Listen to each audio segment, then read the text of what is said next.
servant is. The servant is Israel. He tells us that like 6 times, all right? And the fact that some Jews interpret it the wrong way doesn't really change that. Well, anybody who thinks that they can tell what a text means better than the people who wrote it back in 600 while living in 2020, that person has to have confidence. So although I may not agree with Stephen, he certainly has confidence, and confidence is key. Hello everybody. Now you may have noticed, if you've been following my YouTube channel, that I did another debate with Stephen. Stephen was arguing that the suffering servant spoken of in Isaiah 53 is the righteous remnants of Israel. In other words, the people of Israel who were still righteous. I was arguing, of course, that it was Jesus. Now, I don't think I did very good in this debate, not because Stephen made some great, wonderful, knockdown-proof arguments as we're about to see, but because I simply couldn't respond to what he was saying, because he came so far out of left field with some crazy theories I had never heard of. So without further ado, let's set some guidelines. Guideline number 1. Stephen is arguing that the suffering servant is the righteous remnants of Israel, as you can see.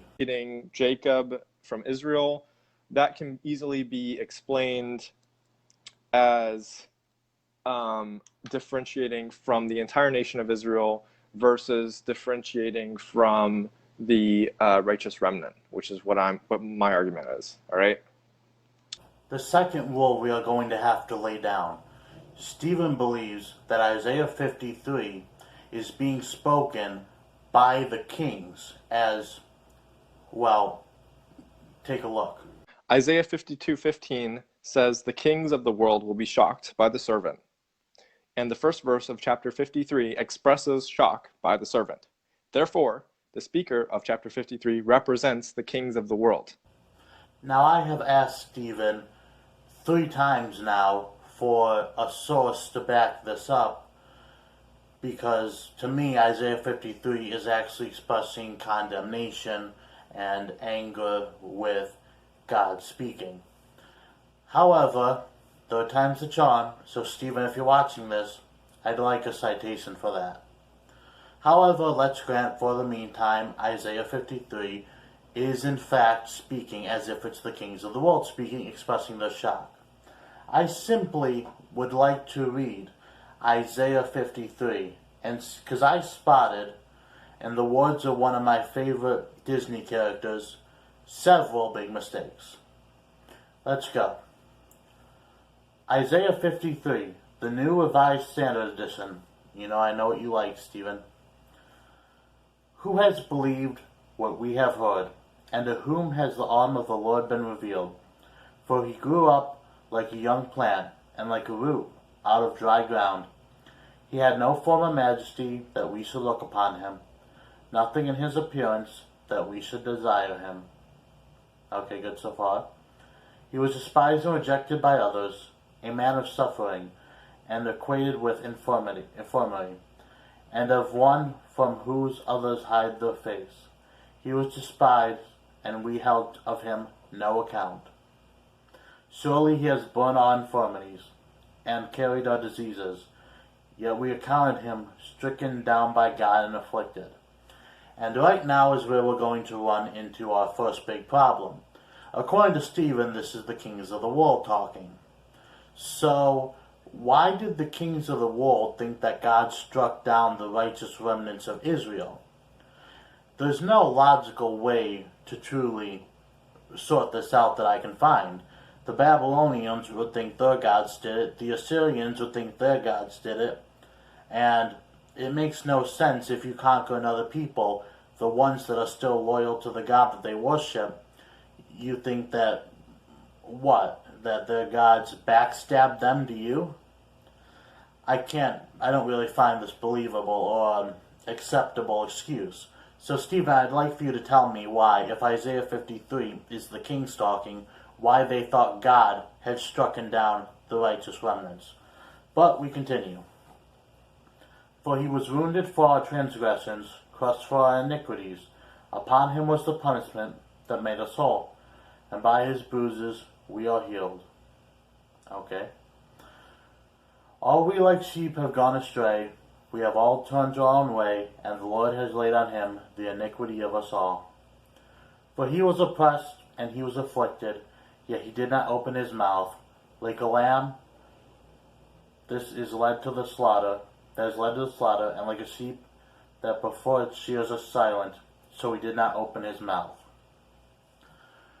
Okay, now I'll be the first to say here, hypothetically, it is possible that all the righteous remnants in Israel had no problem taking the fall for their neighbors. This is hypothetically possible.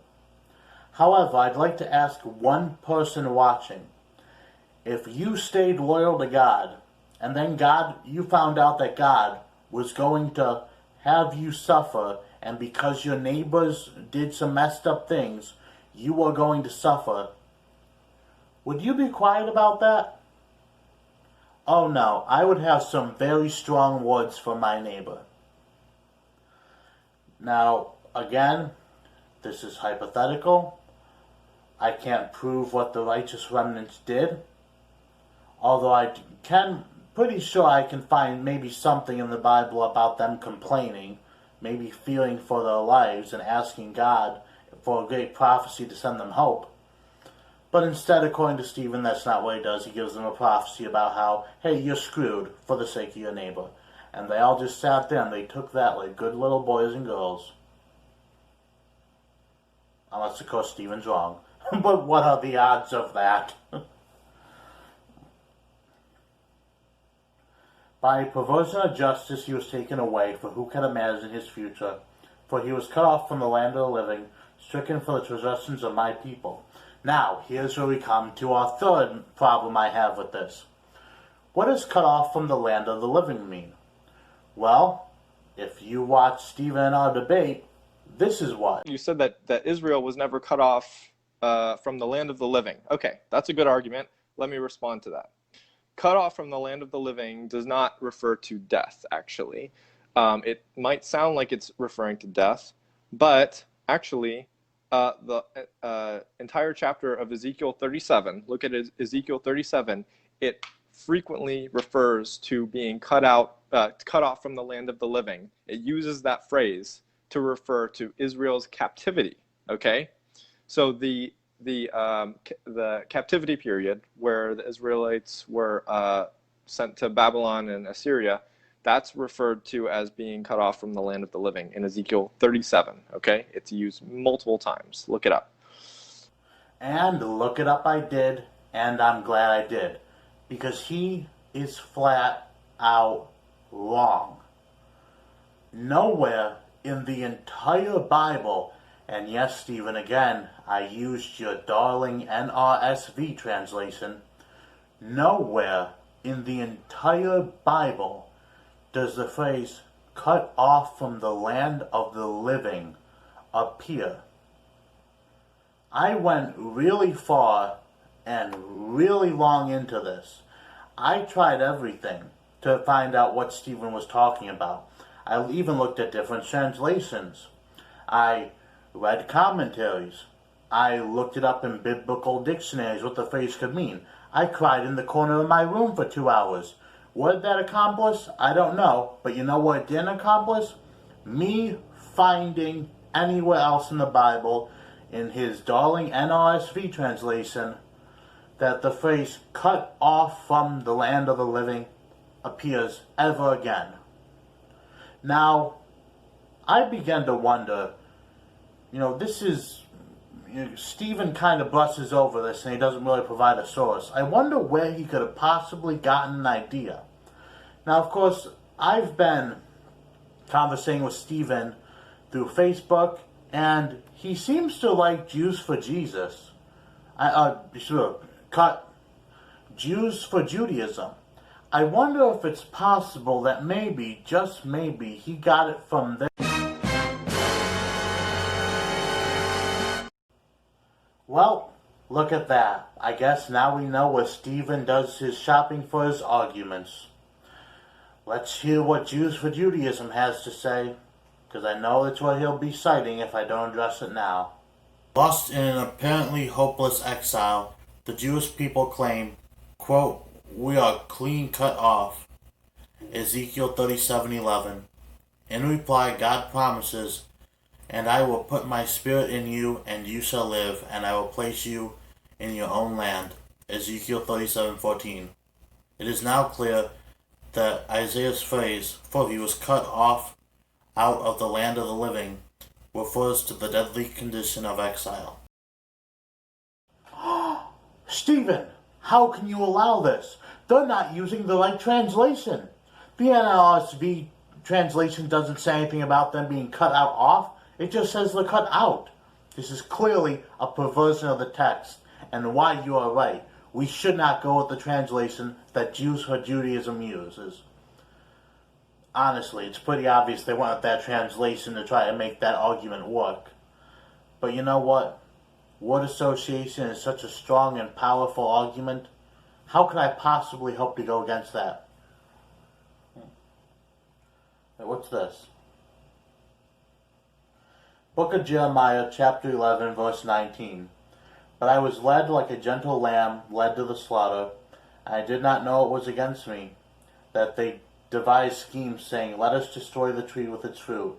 Let us cut him off from the land of the living, so that his name will no longer be remembered."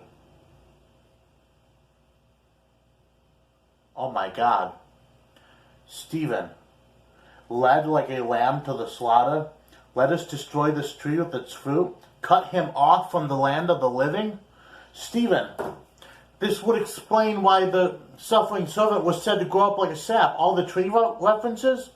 That's three things that verse has in common right there. Oh my God, Stephen. We were both wrong. The suffering servant isn't Jesus or the righteous remnant. It's Jeremiah.